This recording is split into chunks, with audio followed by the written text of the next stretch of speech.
A realidade é o seguinte: você precisa estar em uma igreja. Eu quero falar para você que é desigrejado, você que é cristão, mas você não se congrega em lugar nenhum.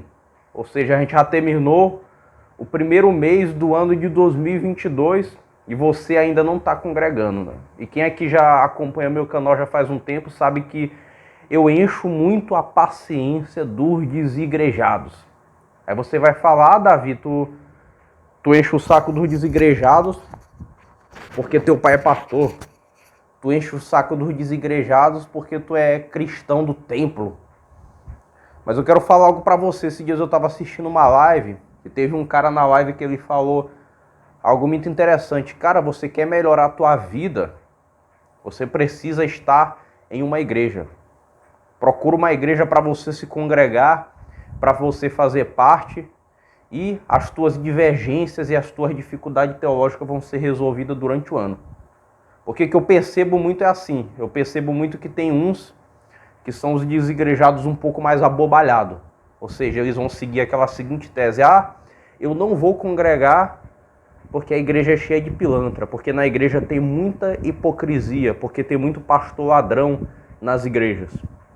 Eu tenho certeza que nem todas as igrejas e nem todos os pastores do Brasil são ladrões. E eu tenho certeza que você tem convicção disso, mas você finge que não sabe disso. Eu quero dar um conselho para você.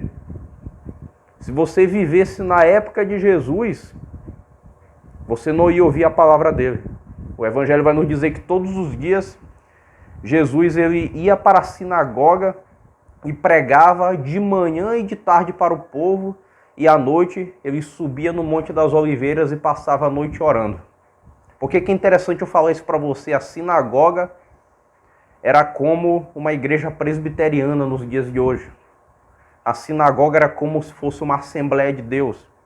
Eu quero dizer para você que ali tinha muito crente hipócrita. Eu vou dar um exemplo para você. Teve uma vez que Jesus entrou no templo em Jerusalém e ele se irritou tanto que ele pegou um chicote e espantou. Espantou todos aqueles que estavam transformando a casa do Senhor em mercado. Eu quero dizer para você que todos os dias apareciam alguns mestres da lei que enchiam a paciência de Jesus, que discordavam teologicamente dele, que o insultavam, que o não aceitavam como Messias. Agora, uma coisa muito interessante: você percebeu que o Filho de Deus, ele não parou de frequentar a sinagoga? Você já prestou atenção que o Filho de Deus, durante os seus anos de ministério, durante todos os seus 33 anos de vida, ele tinha o costume de frequentemente ir para Jerusalém. E ele tinha o costume de todos os dias estar na sinagoga congregando com o povo de Deus, ouvindo a palavra e também pregando a palavra de Deus quando era lhe dado a oportunidade.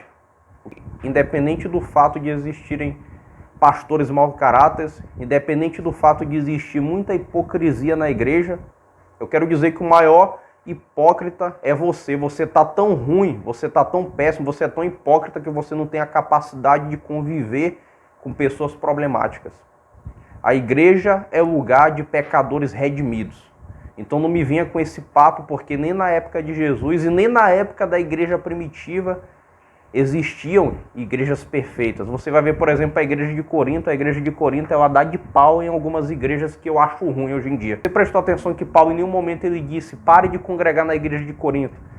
Mas o que acontecia? Paulo enviava cartas, Paulo exortava o povo de Deus.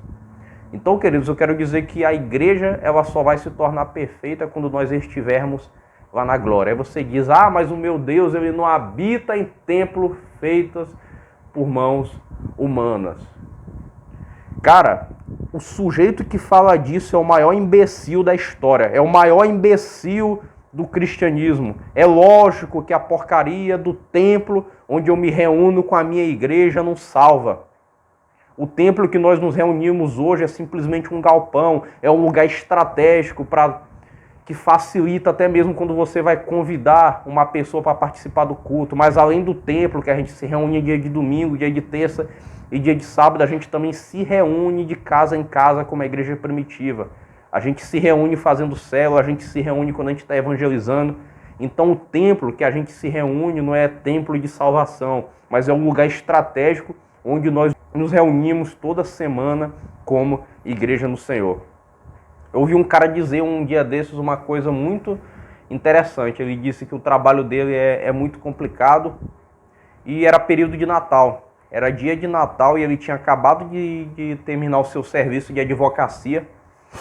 E ele disse que o dia de Natal é muito valioso para ele como cristão e não dava tempo de ele ir para a igreja dele, que era no outro bairro da cidade, estava muito distante. O cara mora numa capital, mora em São Paulo.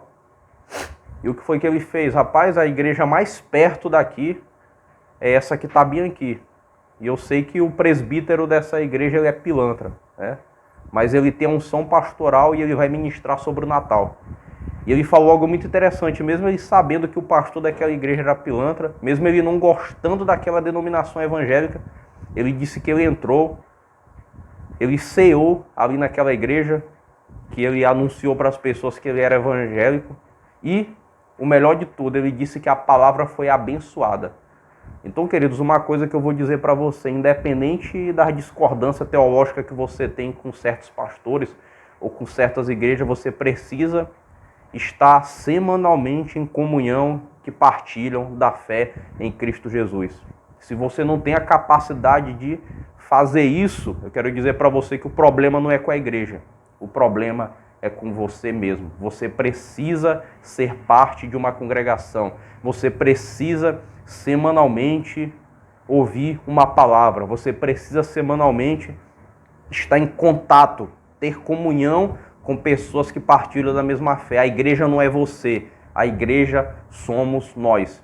Eu quero dizer para você que nem o Senhor Jesus quis seguir sua carreira sozinho. Ele chamou 12, depois ele chamou 70, e quando ele estava ali perto do dia da sua paixão, ele estava ali no Monte das Oliveiras, ele pediu: Pedro, Tiago e João, orem comigo. Quero dizer para você que no dia da sua adversidade, você não vai conseguir perseverar na fé sozinho, porque nem o Filho de Deus, aquele que é o Verbo encarnado, aceitou fazer isso, mas ele pediu a ajuda da igreja para orarem por ele naquele dia de aflição. Então quero dizer para você que pelo fato de você ser servo de Cristo, você precisa da igreja do Senhor.